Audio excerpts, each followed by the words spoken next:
Hi നമസ്കാരം, ഞാൻ മുസ്തഫ പള്ളിക്കര. അപ്പോൾ ഞാനിന്ന് വളരെ കാലത്തിന് ശേഷമാണ് വീണ്ടും ഒരു ലൈവിൽ വരുന്നത്. അപ്പോൾ എന്താണെന്ന് വെച്ചാൽ നമ്മളെ ചങ്കരകുളത്തിൻ്റെ പരിസരത്ത് തന്നെ നമുക്കൊക്കെ വേണ്ടപ്പെട്ട ഒരു ഫാമിലി, അപ്പോൾ അവർക്ക് വളരെ ഗുരുതരമായ ഒരു പരിക്ക് പറ്റിയിട്ട് അതിന് സംബന്ധമായിട്ടുള്ളൊരു കാര്യം പറയാൻ വേണ്ടിയിട്ടാണ് ഞാനിപ്പോൾ വന്നിട്ടുള്ളത്. അത് നമ്മളുടെ മാന്തളം റോട്ടിൽ തച്ചുപറമ്പിൽ ഒരു വാടക വീട്ടിൽ കഴിയുന്ന ഒരു ഫാമിലിയാണ്. അവരുടെ മകൻ, അമ്മയുടെ അമ്മ, അങ്ങനെ 3 അംഗങ്ങളുള്ള ഒരു ഫാമിലിയാണ്.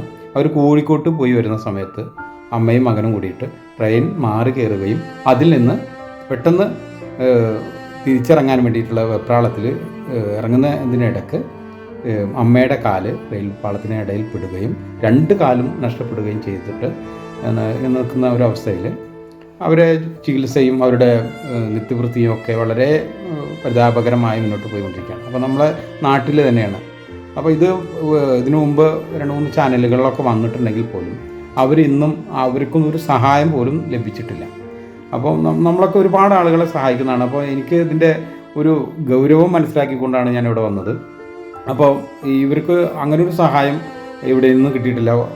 കുറച്ച് അഭ്യുദയാംശങ്ങളൊക്കെ വന്ന് അവരെയൊക്കെ സഹായിച്ച് പോയി എന്നല്ലാതെ അവർക്ക് കാര്യമായ ഒരു രീതിയിൽ, കാരണം ഇതിൻ്റെ പ്രധാനപ്പെട്ട ഒരു വിഷയം എന്ന് പറയുന്നത് ഈ ആകെ ജോലി ഉണ്ടായിരുന്നത് ഈ മകനാണ്. ഈ മകൻ ജോലി ചെയ്യുന്ന മകനെ ഇപ്പോൾ സ്വന്തമായി ജോലി ചെയ്യാൻ പറ്റുന്നില്ല. കാരണം എന്താ വെച്ചാൽ വീട്ടിൽ നിന്ന് പോയി കഴിഞ്ഞാൽ അമ്മയെ പരിചരിക്കാൻ കഴിയില്ല. മാത്രമല്ല അവൻ ആദ്യമേ ഒരു രോഗിയാണ്, ഒരു ആസ്തമ രോഗിയാണ്, അതുപോലെ എപ്പിലെപ്സി പോലെയുള്ള രോഗങ്ങളുണ്ട്.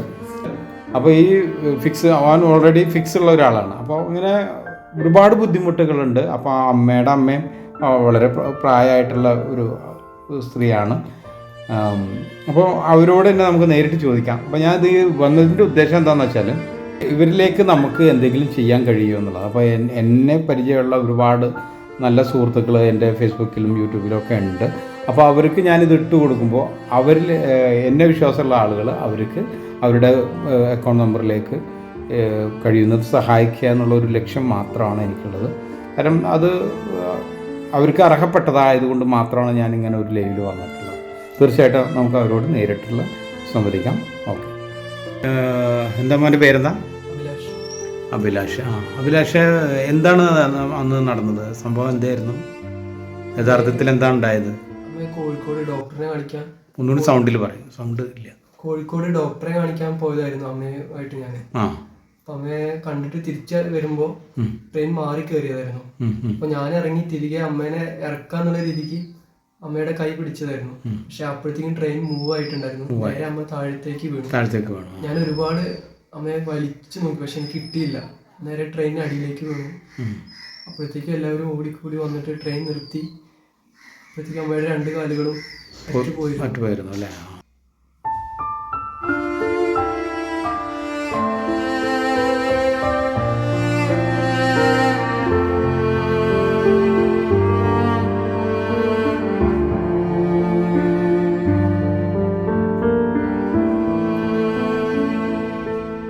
പിന്നീട് എനിക്കൊന്നും ഓർമ്മയില്ല. അവിടുത്തെ പോലീസുകാരെല്ലാവരും കൂടിയിട്ട് ഹോസ്പിറ്റൽ മെഡിക്കൽ കോളേജിലേക്ക് എത്തിച്ചത്. പിന്നീട് അവിടുത്തെ കാര്യങ്ങളെല്ലാം അവിടെയുള്ള ഓരോരുത്തരായിരുന്നു ചെയ്തിരുന്നതെല്ലാം. എനിക്ക് ഓർമ്മയില്ലാതെ അങ്ങനെ എൻ്റെ ഫോണൊക്കെ എല്ലാവരുടെ പോലീസിൻ്റെ കയ്യിലായിരുന്നു. ഞാൻ അവിടെ കുഴഞ്ഞു വീണ പോലെ ഇരിപ്പിലായിരുന്നു. പിന്നെ വൈകിട്ടാണ് സർജറി. എത്ര ദിവസം കിടന്നു അവിടെ? 2 ആഴ്ച കിടന്നു അല്ലേ? ഞങ്ങള് ഇങ്ങോട്ട് തിരിച്ചു പോരാൻ പറ്റുന്ന ഒരു സിറ്റുവേഷൻ ആയിരുന്നില്ല. ഇതിനു മുന്നേ ഒരു വേറെ വാടക വീട്ടിലായിരുന്നു. അവിടെ സ്വന്തമായിട്ട് വീടൊന്നുമില്ല, വാടക വീട്ടിലാണ്.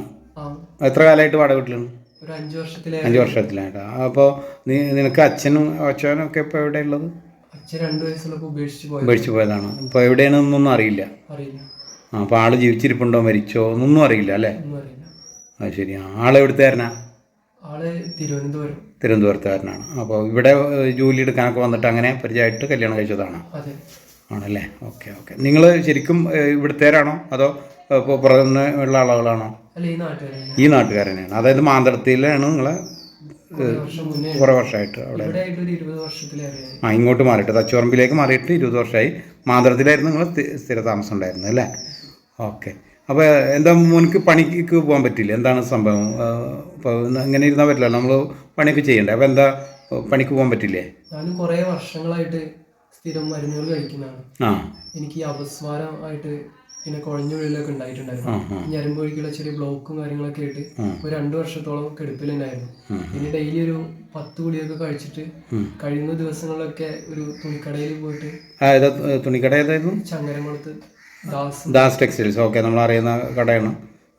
നമ്മളെ ചങ്ങരംകുളത്തെ ഏറ്റവും ആദ്യത്തെ ടെക്സ്റ്റൈൽസും കൂടിയാണ് ദാസ്. അവിടെ പോയിരുന്നു അല്ലേ? ഇപ്പോൾ പോകാനുള്ള ബുദ്ധിമുട്ടെന്ന് പറഞ്ഞപ്പോൾ അമ്മയെ ശുശ്രൂഷിക്കുക എന്നുള്ള ഒരു സംവിധാനമാണ് അല്ലേ? കാരണം ഈ വയസ്സായിട്ടുള്ള അമ്മയാണ് ഇവിടെ ഉള്ളത്. ഈ അമ്മയ്ക്കൊന്നും ഇപ്പോൾ ഇവരെ എടുത്തു കൊണ്ടുപോയിട്ട് ഇങ്ങനെ 2 കാലും മുറിഞ്ഞൊരവസ്ഥയിലാണ്.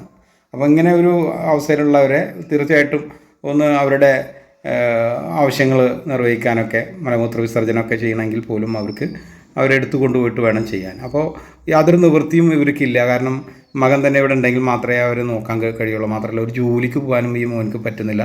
അവൻ്റെ ശാരീരികമായിട്ടുള്ള ബുദ്ധിമുട്ടുകൾ അപ്പുറം അവന് അമ്മയെ ശുശ്രൂഷിക്കുക എന്നുള്ള ഒരു സമയം കണ്ടെത്തേണ്ട പേരിൽ പുതിയ ഒരു ജോലി എടുക്കാൻ കഴിയുന്നില്ല എന്നുള്ളൊരു വലിയ വിഷമത്തിലാണ്.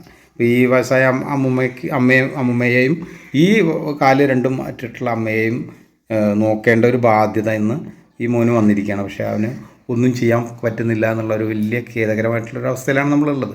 തീർച്ചയായിട്ടും നമ്മളുടെ പരമാവധി നമ്മുടെ സുഹൃത്തുക്കൾ എല്ലാവരും ഇതിലെ കഴിയുന്ന സഹായം നിങ്ങൾക്ക് ഇവൻ്റെ ഗൂഗിൾ പേ അക്കൗണ്ടിലേക്കോ അല്ലെങ്കിൽ അവൻ്റെ ബാങ്ക് അക്കൗണ്ടൊന്നും ഞാൻ താഴെ കൊടുക്കുന്നുണ്ട്, ലിങ്കിലിടുന്നുണ്ട്.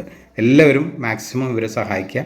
കാരണം ഇവർക്ക് ഇത് വളരെ അത്യാവശ്യമാണെന്ന് ബോധ്യപ്പെട്ടതിൻ്റെ പേരിൽ മാത്രമാണ് ഞാനിങ്ങനെ ഈ വീഡിയോ എടുക്കാൻ വന്നതും ഇവരുമായിട്ട് ഇങ്ങനെ ഒരു സംവദിക്കാനുള്ള ഇടയും വന്നത്. തീർച്ചയായിട്ടും എല്ലാവരും ഈ ഫാമിലിയെ പരമാവധി സഹായിക്കുക എന്നുള്ളൊരു റിക്വസ്റ്റ് ഇതിനോടുകൂടി ആക്കുകയാണ്.